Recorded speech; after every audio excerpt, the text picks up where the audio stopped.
secara tiba-tiba ini bumi berbicara, ya Aba Dzarrin, lastu lil afadil wa innama ana mau'idun lil amali sholih. Wahai Abu Dzarrin, aku bukan tempat kembalinya orang-orang yang dihormati, orang-orang yang mempunyai kedudukan, orang-orang yang mempunyai pangkat dan kehormatan selama di atas dunia ini, tetapi aku ada tempat kembalinya orang-orang yang beramal soleh kepada Allah Subhanahu wa ta'ala. Ini baru jadi RT sudah sombong, baru jadi RW sudah sombong. Kalau jalan pundaknya diangkat, kalau jalan wajahnya diangkat, baru jadi RT. Ada yang RT di sini? Tidak ada.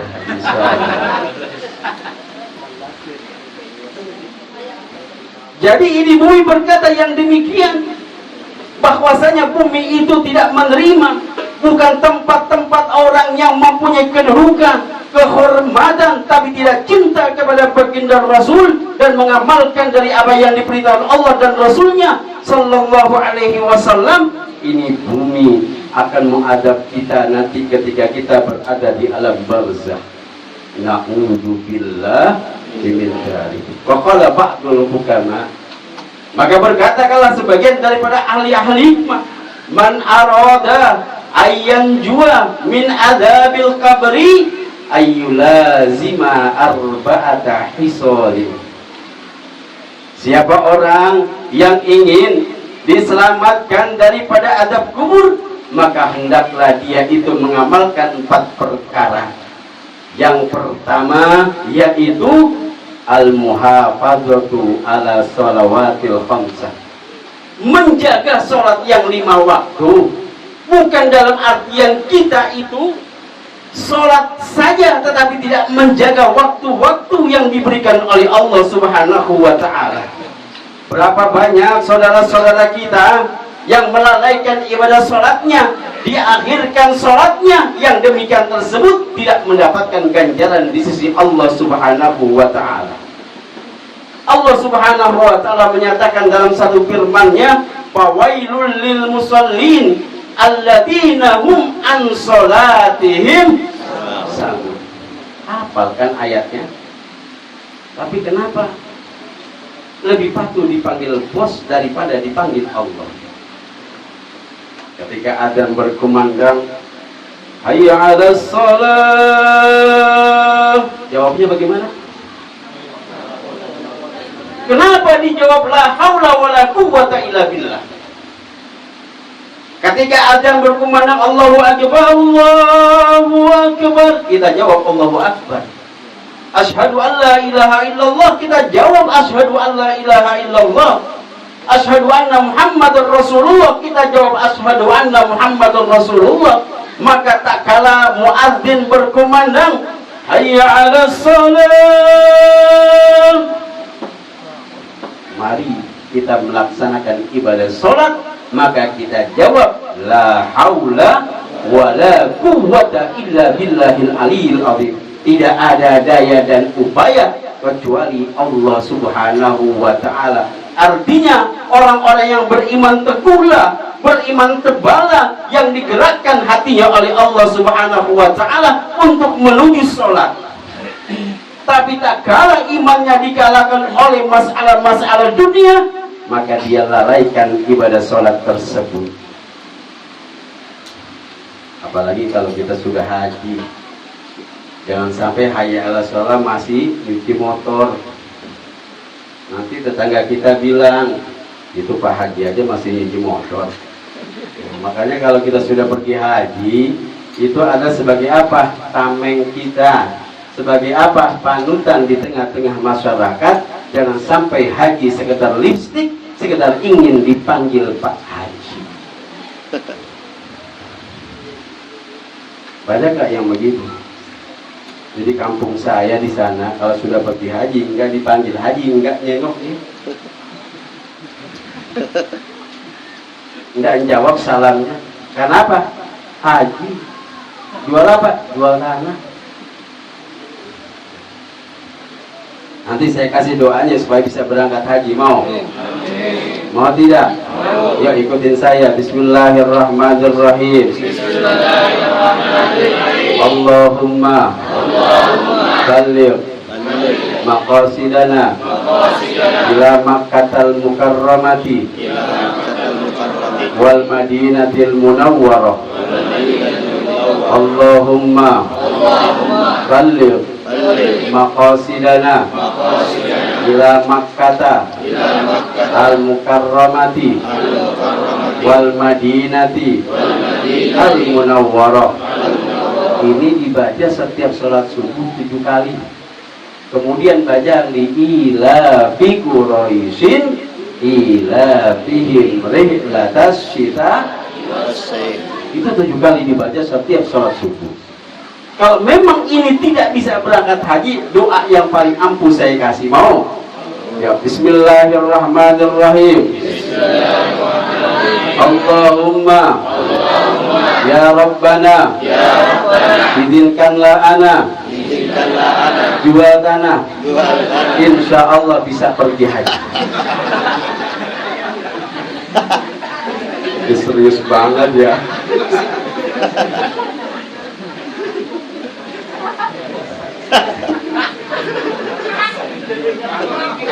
Serius banget doanya. Jangan dihafalin yang kedua ya. Dia bilang Ustaz tangannya udah habis. Buat apa? Buat ngawinin. Hadirin jamaah Jalil Mustafa yang dirahmati oleh Allah Subhanahu wa Ta'ala. Jadi yang pertama, jikalau kita ingin diselamatkan daripada adab kubur, yaitu kita jaga sholat kita yang 5 waktu. Jangan kita lalaikan. Artinya bukan kita tidak melaksanakan ibadah sholat, karena orang yang melaksanakan ibadah sholat tersebut adalah tanda-tanda orang yang bertakwa kepada Allah Subhanahu wa Ta'ala. Alif Lam Mim, dzalikal kitabu la raiba fi hudal lil muttaqin alladzina yu'minuna bil ghaibi wa yuqimunas shalah wa mimma razaqnahum yunfiqun. Ini sebagai tanda-tanda orang yang bertakwa di sisi Allah Subhanahu wa Ta'ala, percaya kepada yang gaib dan melaksanakan ibadah sholat, infak dan sedekah jikalau dia itu mendapatkan kelebihan harta dari Allah Subhanahu wa Ta'ala. Oh, yang pertama, jaga sholat.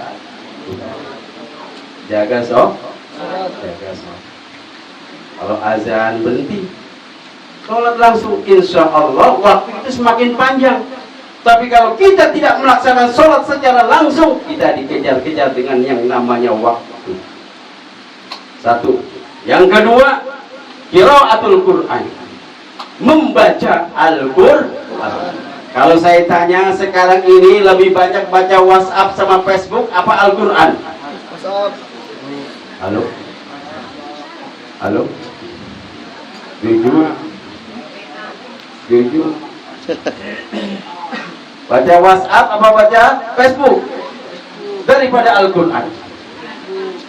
Masa nih, itu kan handphone punya kita. Kita bikin grup 30 orang, one day one juz, satu hari 1 juz. Kalau 30 orang setiap harinya 1 juz, berarti kita hatamkan Al-Quran tiap-tiap hari, karena kita mempunyai grup yang namanya Odos, one day one juz. Ada tidak seperti ini? Ada. Saya sudah lama ini ikut begitu, hampir 5 tahun saya sudah ikut. Setiap hari hatam Al-Quran. Orang ketahuan, manusia itu ketahuan, umat Islam itu ketahuan. Apa ketahuannya? Orang yang sering membaca Al-Quran dengan orang yang tidak pernah sama sekali membaca Al-Quran kecuali di bulan Ramadan. Itu pun seminggu pertama dia semangat, seminggu kedua, ketiga semangatnya dimulai. Zaman dahulu ketika kita masih kecil, ini Habib masih kecil, dulu kita yang namanya membaca Al-Quran itu dieja. Tahu nggak dieja? Itu diejanya seperti apa?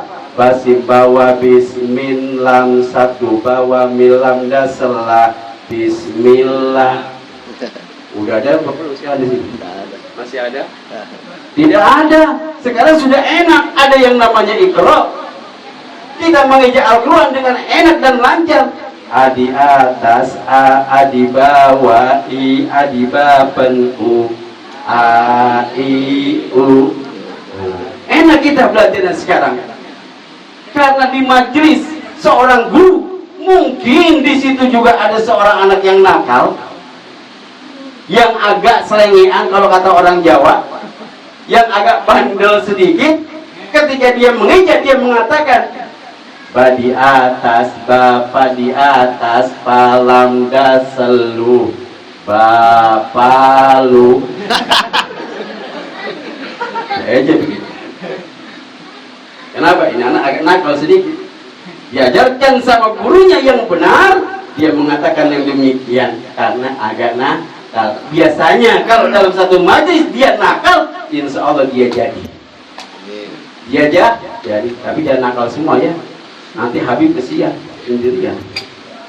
Jadi kita itu apa? Yang kedua, apabila kita ingin diselamatkan daripada adab kubur, qiraatul Quran, membaca Al-Quran.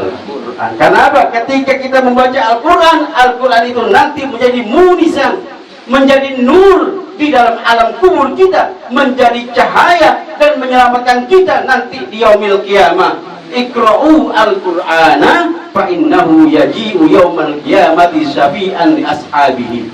Bacalah olehmu Al-Quran, maka dia akan menjadi penyelamat nanti di hari kiamat bagi orang-orang yang suka membaca Al-Quran. Udah segitu aja lah.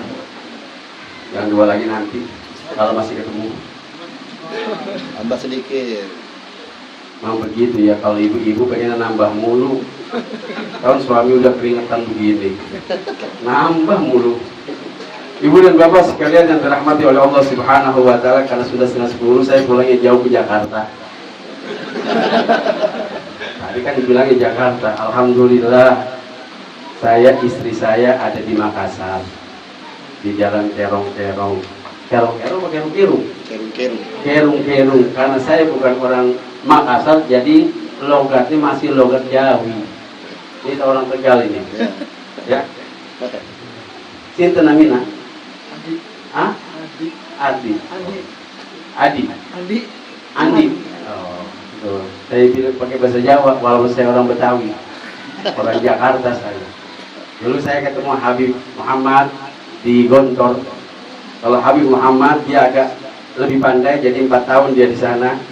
Saya 6 tahun. Agak lamaan. Ya, saya 6 tahun ngajar di Gontor. Alhamdulillah ngajar Tadabbil Lughah, kemudian ngajar tafsir, dan juga kemudian saya dapat beasiswa menuju Madinatul Munawwarah. Selama kurang lebih 6 tahun saya di sana menyelesaikan magister ya di Madinatul Munawwarah, yaitu university di kota Madinah. Dan alhamdulillah satu keberkahan bagi saya ketemu Habib Hamid dan bisa hadir di majelisnya. Mudah-mudahan Allah Subhanahu wa Ta'ala terangkan hati kita, panjangkan umur kita, murahkan rezeki kita, sehatkan badan kita, ditambahkan istri kita. Amin ya Rabbal alamin. Bapak-bapak girang banget juga gitu. Ya, mudah-mudahan kita semuanya mendapatkan nanti syafaat dari baginda Rasul sallallahu alaihi wasallam. Kurang lebihnya saya mohon maaf. Hadanallahu wa iyyakum ajmain. Assalamualaikum warahmatullahi wabarakatuh.